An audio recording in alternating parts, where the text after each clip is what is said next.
একটা কোর্স করতে যখন দেশের বাইরে ছিলাম তখন রবিন নামের এক বাংলাদেশি ভাইয়ের সাথে রুম শেয়ার করে থাকতাম। একদিন রুমে এসে দেখি উনি লাগেজ গোছাচ্ছেন। আমি হেসে বললাম, দেশে যাবেন দেখে ভাই তো দেখি মহা খুশি। রবিন ভাই লাগেজের চেইনটা লাগিয়ে হাসি মুখে বলল, ভাই 8 বছর পর দেশে যাচ্ছি, মনে তো আনন্দ হবেই। ছোট বোনটাকে এতটুকু দেখে এসেছিলাম, আর এখন তারই বিয়ে হয়ে যাচ্ছে। বোনটা যখন আমাকে দেখবে খুশিতে যে কি করবে এটা ভেবেই আমার চোখে পানি এসে যাচ্ছে। রবিন ভাই হাসি মুখে কথা বলছিল, অথচ আনন্দে ওনার চোখ জলজল করছিল।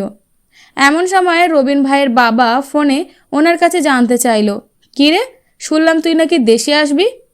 রবিন ভাই হাসি মুখে ওনার বাবাকে জানালো, হ্যাঁ বাবা আসবো, ছোট বোনের বিয়ে, বড় ভাই কি না এসে পারে? অপর প্রান্ত থেকে ওনার বাবা বললেন, তোর শুধু শুধু এত টাকা খরচা করে আসতে হবে না, বিয়ে ঘরোয়া পরিবেশেই হবে। তাছাড়া নতুন জমি কিনেছি, টাকা পয়সার একটা বিষয় আছে না, তাই আসার দরকার নেই। বাবার সাথে কথা বলা শেষে রবিন ভাই যখন ছোট বোনকে জিজ্ঞেস করলো, কিরে তুইও কি চাস আমি তোর বিয়েতে না আসি? ছোট বোন বলল, এমনিতেই বাবা অনেক টাকা খরচ করছে, 400 জন লোকের খাওয়ার ব্যবস্থা করতে গরু খাসি কিনে এনেছে, এই অবস্থায় তোমার এত টাকা খরচ করে দেশে আসতে হবে না। রবিন ভাই ফোনটা রেখে যখন লাগেজ থেকে কাপড়গুলো নামাচ্ছিল তখন ওনাকে জিজ্ঞাসা করলাম, ভাই আপনি কি দেশে যাবেন না? চোখের জল মুছতে মুছতে রবিন ভাই বললেন, বাবা বিয়েতে আয়োজন করেছে 400 লোকের, আমি গেলে তো 401 জন হয়ে যাব, একজনের দায়িত্ব বাবা নিতে পারবে না, তাই যাব না। সেদিন নিজ চোখে একজন প্রবাসীর কষ্ট দেখেছিলাম একজন প্রবাসীর সাথে তার এই কাছের মানুষগুলো কেমন নির্মম আচরণ করে। প্রতিদিন কাজ শেষে রবিন ভাই তার ছোট ভাইকে ফোন করে বলতো বাড়ির আশপাশটা একটু ভিডিও করে পাঠাতে, কিন্তু ছোট ভাই বিরক্ত হয়ে ফোন রেখে দিত। অথচ সেই ছোট ভাইকে কয়েকদিন আগেই রবিন ভাই বাইক কেনার টাকা পাঠিয়েছে। আমি যখন নতুন আইফোন কিনলাম তখন উনি আইফোনটা হাতে নিয়ে বললেন, এটাই তাহলে আইফোন যার জন্য মানুষ এত পাগল? আমি বললাম, আপনিও তো একটা আইফোন কিনতে পারেন, কি একটা ফোন ব্যবহার করেন অর্ধেক ভাঙা। উনি হেসে বললেন, কিনবো একটা আইফোন ছোট বোনের জামাইয়ের জন্য। আমি ওনার দিকে তাকিয়ে মনে মনে ভাবতে লাগলাম, সব প্রবাসীরাই কি এমন হয় যারা নিজের জন্য একটুও ভাবেন না?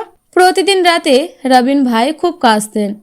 একদিন ওনাকে বললাম, ভাই এবার অন্তত একটা ডাক্তার দেখান, আপনার শরীরের অবস্থা খুব একটা ভালো না। উনি কাঁদতে কাঁদতেই বললেন, এখানে ডাক্তার দেখাতে যত টাকা খরচ হবে সেই টাকা দিয়ে বাবার নতুন একটা জমি কিনতে পারবে। আমি রেগে বললাম, তাই বলে নিজের জন্য কিছুই করবেন না? উনি হেসে বলতেন, কয়েকদিন পর ডাক্তার দেখাবো, আসলে ছোট ভাইটা নতুন ব্যবসা করবে, তার জন্য আলাদা টাকা পাঠাতে হবে। এই অসুস্থতার কারণেই রবিন ভাই একদিন হুট করেই পরপারে পাড়ি জমান। ফোনে যখন ওনার বাবাকে বিষয়টা জানালাম তখন উনি খুবই কান্না করছিলেন। কিন্তু যখন বললাম আমি লাশ পাঠানোর ব্যবস্থা করছি, কিন্তু লাশ দেশে পাঠাতে হলে 2.5 লাখ টাকার মতো লাগবে, আপনারা টাকার ব্যবস্থা করুন, তখন ওনার গলার স্বর পাল্টে গেল। উনি আমতা আমতা করে বললেন, এত টাকা? যে ছেলে জীবিত থাকতেই দেশে আসতে পারল না তার লাশ দেশে এনে কি করব? তোমরা ওখানে কিছু একটা ব্যবস্থা করে ফেলো। শেষবারের মতো ভিডিও কলে আমার ছেলের মুখটা একটু দেখাও তো। আমার তখন ইচ্ছে করছিল ওনার মুখে থুতু মারি, যে কিনা নিজের সন্তানকে টাকা বানানোর মেশিন ছাড়া কিছুই ভাবতো না। ছোট ভাইকে ফোনে যখন বললাম, তোমার ভাই তো তোমার জন্য কত কি করেছে, তুমি না হয় একটু লাশটা নিয়ে যাওয়ার ব্যবস্থা করো। ছোট ভাই তখন উত্তর দিল, ভাই নাকি তার জন্য কোনো কিছুই করেনি। এই রকম উত্তর ছোট বোনও দিল। অথচ এই ভাই বোনের সকল শখ আহ্লাদ বড় ভাই বিদেশে কামলা খেটে পূরণ করছে। চোখের সামনে একটা মানুষের লাশ পড়ে আছে, অথচ আমার মনে হচ্ছে এটা মানুষের লাশ নয়, এটা একটা টাকার মেশিন যেটা অচল হয়ে গেছে।